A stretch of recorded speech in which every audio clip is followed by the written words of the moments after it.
بسم اللہ الرحمن الرحیم۔ السلام علیکم۔ حضرت علی بن ابی طالب رضی اللہ تعالی عنہ کا بیان ہے کہ حضرت دانیال علیہ السلام یتیم تھے، ان کے ماں باپ زندہ نہ تھے۔ بنی اسرائیل کی ایک خاتون نے ان کو گود لے کر پرورش کی۔ اس زمانے میں بنی اسرائیل میں ایک بادشاہ تھا جس کے 2 قاضی تھے۔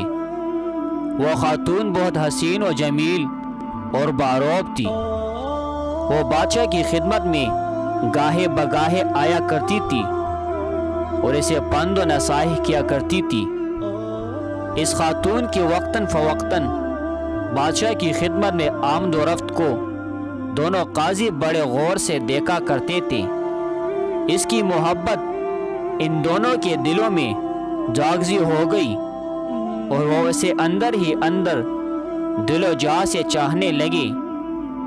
ایک مرتبہ موقع پا کر انہوں نے اس پاک باز خاتون سے اپنے اندرونی کیفیت کا اظہار کر دیا اور اسے یہ باور کرانے کی کوشش کی کہ ہم دونوں تم سے بہت پیار اور محبت کرتے ہیں۔ ہمیں یقین ہے کہ ہمارے عشق کو تم قبول کرو گی۔ مگر اس پاک باز خاتون نے انہیں نصیحت کی اور ان کی محبت قبول کرنے سے انکار کر دیا۔ دونوں قاضیوں نے طرح طرح اسے بہلا پسلا کر اپنی جھوٹی محبت کے دام فریب میں پنسانا چاہا، مگر وہ کسی بھی طرح ان کے ہاتھ نہ آئی۔ جب دونوں قاضیوں نے دیکھا کہ یہ خوبصورت خاتون کسی بھی قیمت پر ان کے ہاتھ نہیں آ سکتی، تو انہوں نے جھنجھلا کر بادشاہ کے روبرو یہ شکایت کر دی کہ جو عورت آپ کو آ کر پند و نصائح کیا کرتی ہے، اس نے زنا جیسے عظیم گناہ کا ارتکاب کیا ہے۔ بادشاہ نے جب اپنے قاضیوں کی شہادت سنی تو وہ بڑی مشکل میں پڑ گیا اور اسے بے حد صدمہ پہنچا، کیونکہ اس خاتون کی شرافت اور نجابت کا دل سے قائل تھا، مگر قاضیوں کی شہادت کو بھی جھٹلایا نہیں جا سکتا تھا۔ غرض بادشاہ نے دونوں قاضیوں کی شہادت پانے کے بعد مزید تحقیق و تفتیش کی ضرورت محسوس نہیں کی اور ان سے کہا، تم دونوں کی شہادت قابل قبول ہے۔ پھر بادشاہ نے اس عورت کو 3 دن کی مہلت دی اور اس کے بعد اس کی سنگساری کا حکم دے دیا۔ نیز شہر میں یہ منادی کرا دی کہ فلاں دن فلاں عورت کو سنگسار کیا جائے گا، لوگ اسے دیکھنے کے لیے حاضر ہو جائیں۔ بادشاہ نے اگرچہ اس عورت کی سنگساری کا حکم دے دیا تھا، مگر اندر سے وہ بہت پریشان تھا۔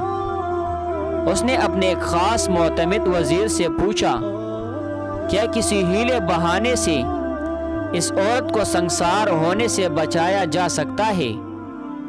وزیر نے عرض کی، اب جب شہر میں اس کی سنگساری کی منادی کرا دی گئی ہے اور یہ سنگساری کا فیصلہ آپ ہی کے قریب 2 قاضیوں کی شہادت کی بنیاد پر دیا گیا، پھر ایسی صورت میں اس عورت کی سنگساری کے فیصلے پر عمل درآمد نہ کرنے میں کون سی چیز مانع ہو سکتی ہے؟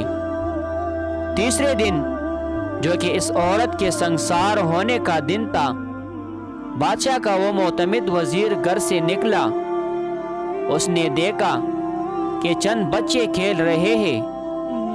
دونوں قاضی لڑکے اور وہ لڑکا جو عورت کے روپ میں تھا سامنے کھڑے تھے۔